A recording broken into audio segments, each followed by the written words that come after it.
My fork paused halfway to my mouth when Dad lifted his glass. Crystal chimed. 50 guests leaned in. Silk dresses, polished shoes, borrowed smiles. My sister glowed under the lights like a product launch. To our successful daughter, Dad said, savoring the word. Our pride and joy. Applause bloomed. Then his eyes slid to me. A thin smile. The kind that cuts. And you? He added softly. Still in love with that poor farmer? Laughter rippled, polite and sharp. I kept chewing, slow, quiet. I'd learned the value of silence the hard way. That's when my boyfriend stood. The room shifted. Chairs scraped. A breath held too long. Before he could speak, my sister's future father-in-law blurted, Wait, that's you? Dead quiet. I swallowed. The sound echoed. I met betrayal the same way I met love. Casually, over coffee, a warm afternoon that promised nothing dangerous. He told me his hands were rough because he worked land his grandfather left him. He said it like an apology. I liked that he didn't dress the truth up. I liked the way he listened, really listened. Like the world went quiet when I spoke. My family never did. They smiled at him like he was a phase, a harmless mistake. My sister called him cute the way people talk about strays. But he showed up. Every time. When Dad forgot my birthday. When Mom praised my sister's promotions and called my work nice. When I lost a client because someone whispered I wasn't ambitious enough. He said ambition isn't loud. It's patient. I believed him. I trusted him with things I never said out loud.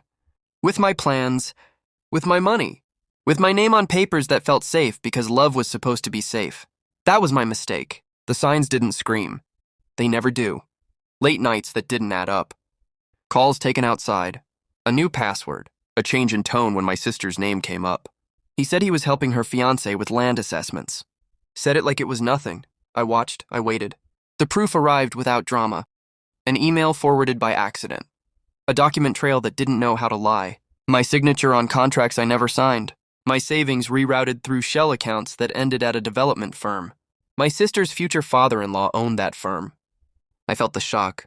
I let it pass through me like weather. I didn't cry. I didn't confront. I closed the laptop and started planning. Revenge is a language. You don't shout it. You learn its grammar.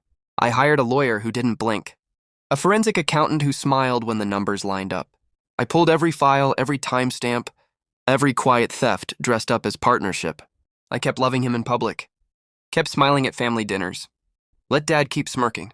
I registered a company in my name and transferred what was legally mine back where it belonged.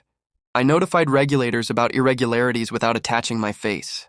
I tipped a journalist who owed me a favor and fed him facts, not feelings. I waited for the party. Timing is respect. Back in the hall, my boyfriend stood beside me, straight-backed, calm. He looked like a man who knew where the ground was solid. The future father-in-law's face had gone pale. His wife clutched his arm. My sister frowned, confused. That's you? He repeated, pointing. The consultant? My boyfriend nodded once. Owner. The word dropped heavy. I finally looked at Dad. He was smiling still, but it trembled. I saw the fear arrive late. I set my napkin down. You remember the land deal you bragged about, I said gently. The one that would triple value after rezoning? The man's mouth opened, closed. That land, I continued, was assessed by him. Bought by a firm you funded. Built on with money you thought was invisible. I turned to my sister. The money came from my accounts. Moved without my consent, documented, returned. Her eyes searched my face, looking for cruelty. I gave her none. My boyfriend spoke then. The permits were pulled this morning.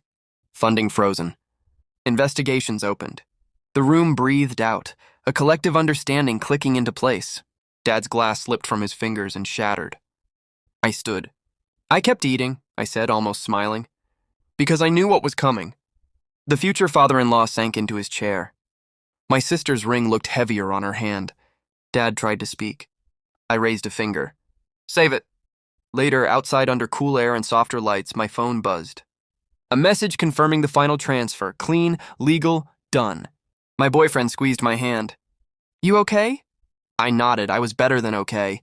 Inside, voices rose. Accusations, panic, the sound of people realizing the floor isn't guaranteed. I walked away. I don't hate them. Hate takes energy. I invested mine. I learned that love without respect is a loan that defaults. I learned that silence isn't weakness. It's leverage. They thought I was small because I didn't announce myself. They mistook patience for poverty. I let them. Justice doesn't need applause. It needs precision. And tonight, as the noise collapsed behind me, I felt something quiet and steady take its place. Relief. Not because they fell, but because I rose.